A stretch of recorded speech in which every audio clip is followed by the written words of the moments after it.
Alright, moving on to the lowers. Probably won't be able to see it, but I have my exhaust port, my intake port, the sides of the port marked on this piston. I gotta start with the piston before I can do the lowers. And I don't want to grind out to those marks because that will create a free port. And so we pay attention to that. And we're going to be putting a little notch in here, getting this a little bit lower, sending up this bridge. You know, it's kind of a support, but we're going to thin it up some, get a little more flow into them lower transfers. I'm not a big fan of modifying pistons because I like the customer to be able to just swap out a piston if he needs to be. He can. If he doesn't want to do this work to the piston, he doesn't have to. But it does make a difference in the performance. Otherwise, I wouldn't do it.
As you can see, it took an awful lot out of that.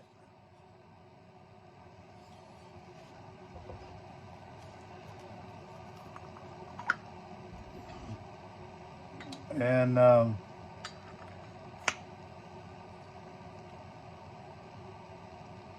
that's definitely going to improve the flow on the lowers. And that's why I do it. There's no other reason to do it.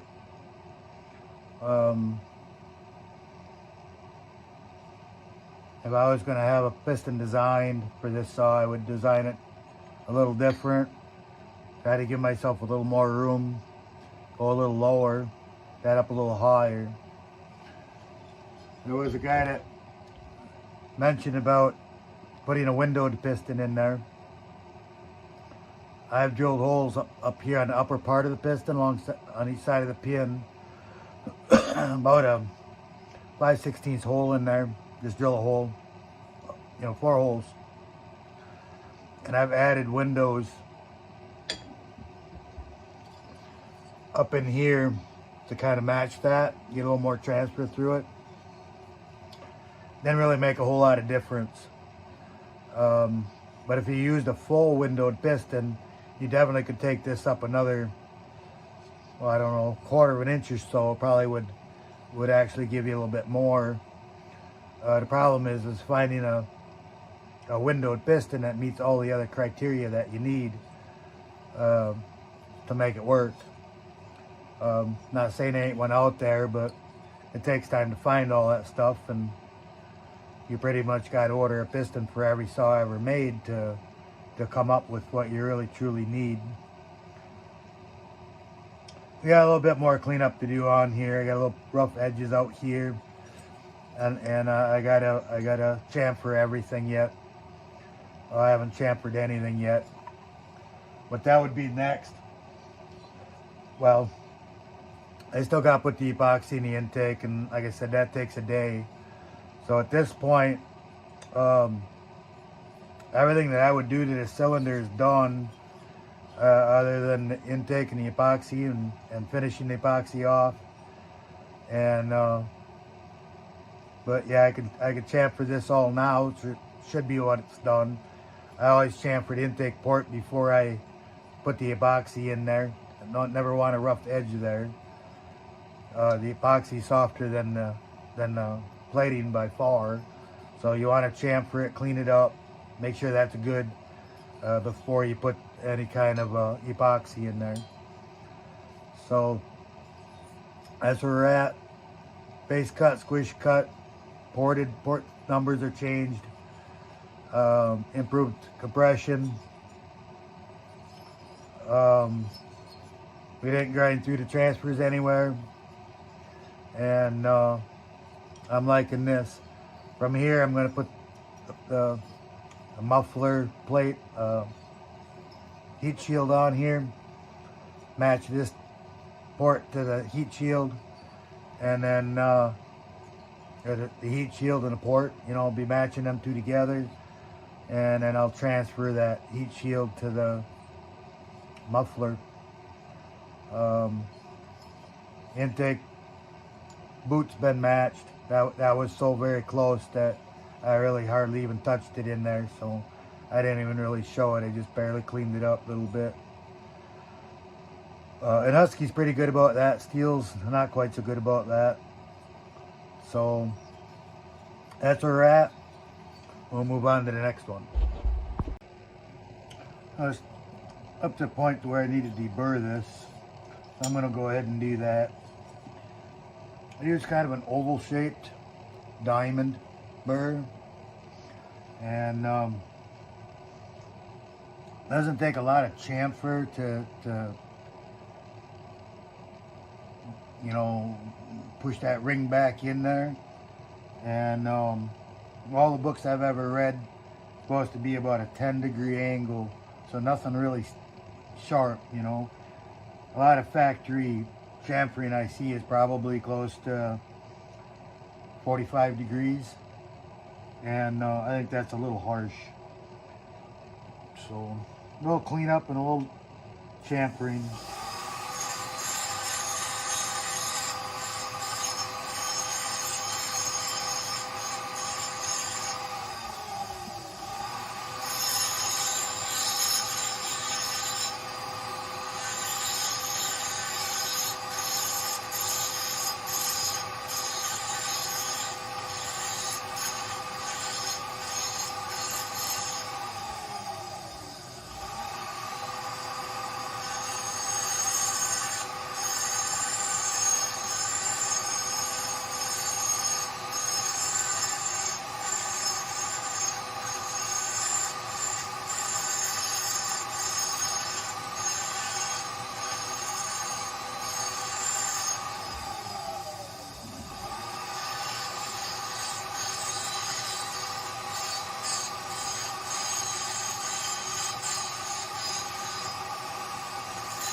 after I chamfer it, you know, a diamond burr is pretty smooth, but it's not as smooth as a piece of glass. It says 400 emery paper. I've been using 400 for a long time. I've used some others, and I think 400 works really well. So, you know, a piston runs up and down, and the spinny tool spins side to side, you know, and so it leaves grooves. No matter how smooth it is, it leaves a groove, you know, in a circular motion, or, you know, square to the ring, not parallel. Well, I guess parallel, but the ring's going up and down. It can snag on all those little fine lines. And I like to smooth that all out, that chamfer out a little bit more, up and down with sandpaper. I think it makes a difference.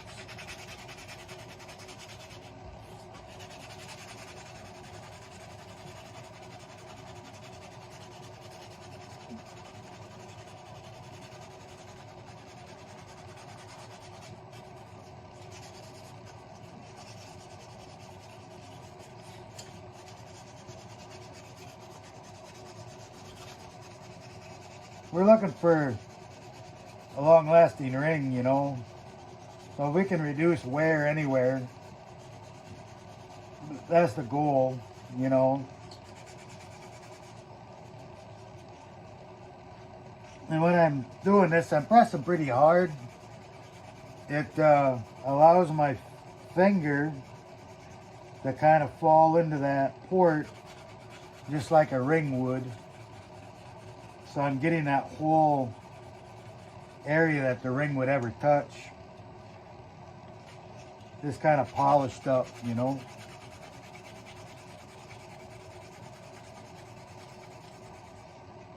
And I think it's worth the time of doing it.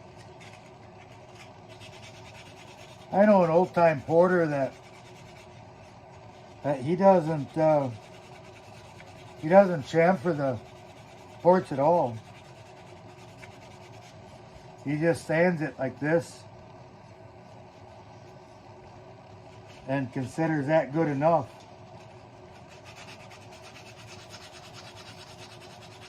Built a lot of saws, don't see very many failures, so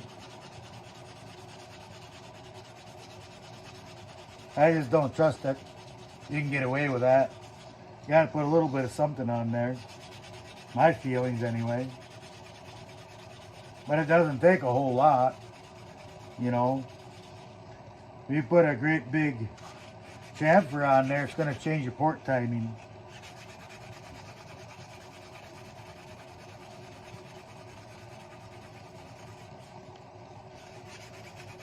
I guess what I would say is put the smallest amount of chamfer in there you feel comfortable with.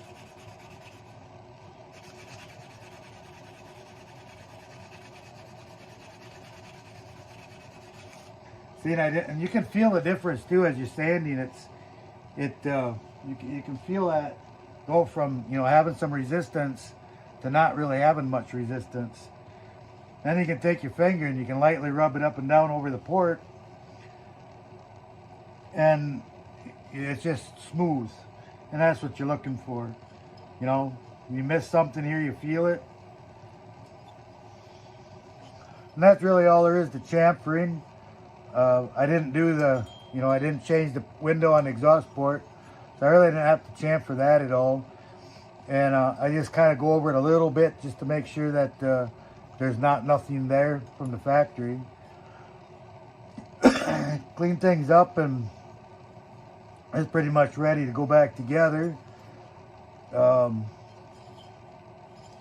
thing I mentioned about is I don't normally widen ports, and you know, if I could start widening these ports, the exhaust port, intake port, if I start to widen them, it starts to free port right in this corner of, you know, on the intake side, and I couldn't lift this as much or change this as much in this area if I widen that port. Exhaust side is pretty forgiving, but on these saws, but the intake side not so much. So I guess I would rather be able to improve my lowers on these than to widen the intake. And I feel the intake's more than wide enough, more than adequate as it is. If I was redesigning this cylinder, I would probably make that intake even narrower. But I don't put epoxy in them to make them narrower. I lower the roof. And on some cylinders, I'm taking enough down, cutting the base and squish to where I want to put some on the floor to get back more to a stock timing number, or even shorter than stock. And the only way you can do that is with epoxy. And you can only put epoxy on the intake. You can't epoxy the exhaust. I don't recommend epoxy in transfers. I do know there's guys that have put epoxy in the transfers and it's worked. I've messed with it a little bit, but I just don't do it. I'm a little skittish about epoxy in the transfers, but very, very few failures with epoxy. But yeah, that's about it for this one, and we're going to move on to muffler stuff. Bolted that plate on there with the gasket. I glue the gasket on with a 3M spray adhesive. That works pretty well. And I just spray the gasket and stick it on there and leave it set a couple days, and it's stuck on there. It keeps it in place for doing this. And I don't have to fight putting it on the saw either later on. And I'm going to match this up. And I'm probably going to epoxy my intake and probably call it a day here.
Doesn't take a lot to do this, and it makes a world of difference because it doesn't even come close, especially after you modify things a little bit.